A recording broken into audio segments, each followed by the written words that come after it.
겨울이 되면 자연스럽게 따뜻함이 그립기 마련이다. 추울수록 외투를 여미고 따뜻한 장소를 찾아 헤매게 되는 건 이상한 게 아니다.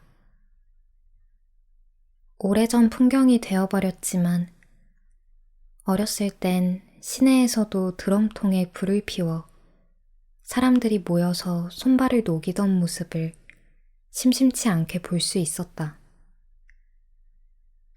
캠핑에 가면 화로에 모닥불을 피우거나 화목 난로를 설치해 온기를 만들고 좁은 공간에서 마음을 열기도 한다. 대체로 비슷한데 마음이 추울 땐 더하다. 몸이 추운 건 어떻게든 버틸 수 있겠지만 쓰라린 마음을 메울 수 있는 방법을 찾는 건 여간 어려운 게 아니다. 마음을 따뜻하게 녹여줄 무언가를 찾아다니다 운이 좋아 모닥불 같은 존재를 만나면 행운인 셈이다. 모닥불 주변엔 이미 많은 사람들이 있을 수도 있다.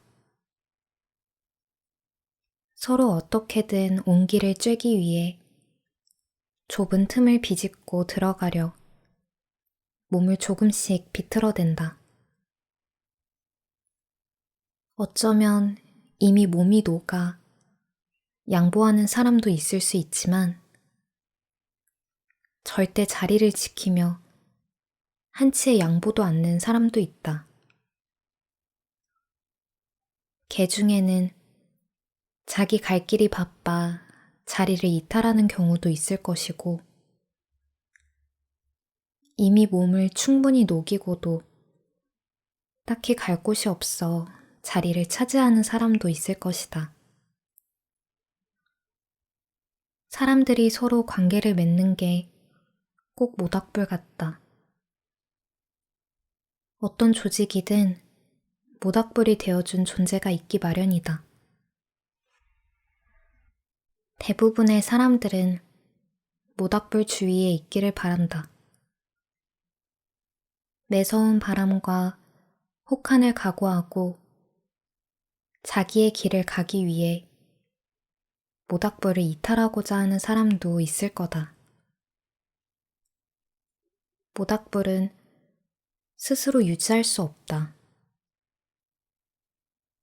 온기를 얻으려 찾아든 사람들이 많을 땐 모닥불도 커져야 할 것이다.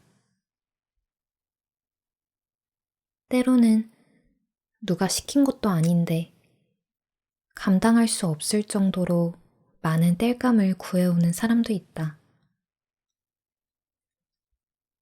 모닥불을 몇 개 더 피워 군집을 이룰 수도 있다.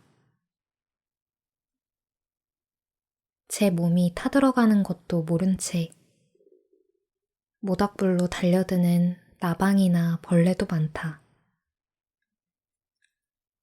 흔히 말하는 불나방 같은 존재인 셈이다. 나방은 모르겠지만 그걸 지켜보는 사람의 눈엔 뻔한 이치일 뿐일지도 모른다.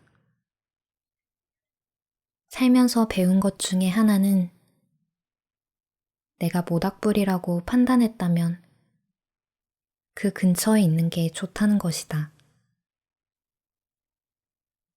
사람의 마음은 간사해서 춥다가 따뜻하면 추위의 강도를 잇는 법이다.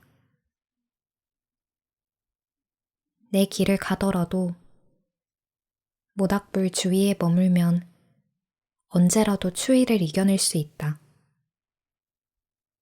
모닥불 주인의 마음이 넓다면 불씨를 나눠줄 수도 있는 법이니까.